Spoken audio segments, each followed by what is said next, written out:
Նախատեսված սցենարը հետևյալն էր, որ հյուրանոցի երկրորդ մասնաշենքի 4-րդ հարկում 419 տեղակայված սենյակում առաջացել էր հրդեհ, իհարկե էլեկտրոհաղորդալարերի կարճ միացումից։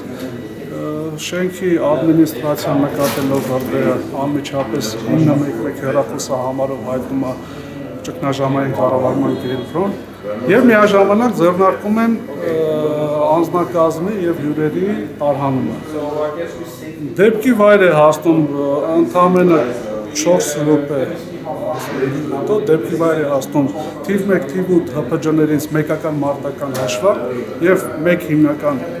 ավտոմեքենա, ավտոսանդուղք, անմիջապես հակածխային օղակ է կազմվում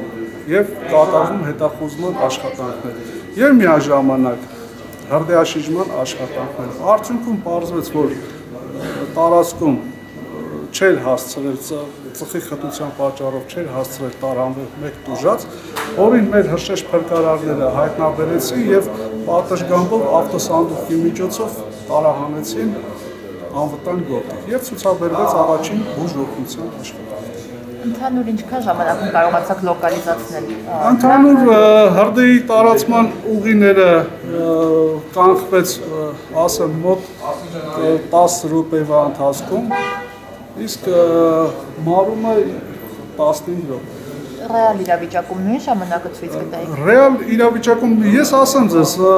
ներկա պահին մեր հաշեշտ փրկարարները փառք Աստծո պատրաստ են բոլոր, չգիտեմ, իրենց արժեվ խնդիրները մաքսիմում կատարելու, այսօր մենք բացարձակ այդ խնդիր չունենք, իհարկե ես վստահ եմ, որ կանենք եւ ժամանակին կանխենք հրդեհի տարածման ուղին։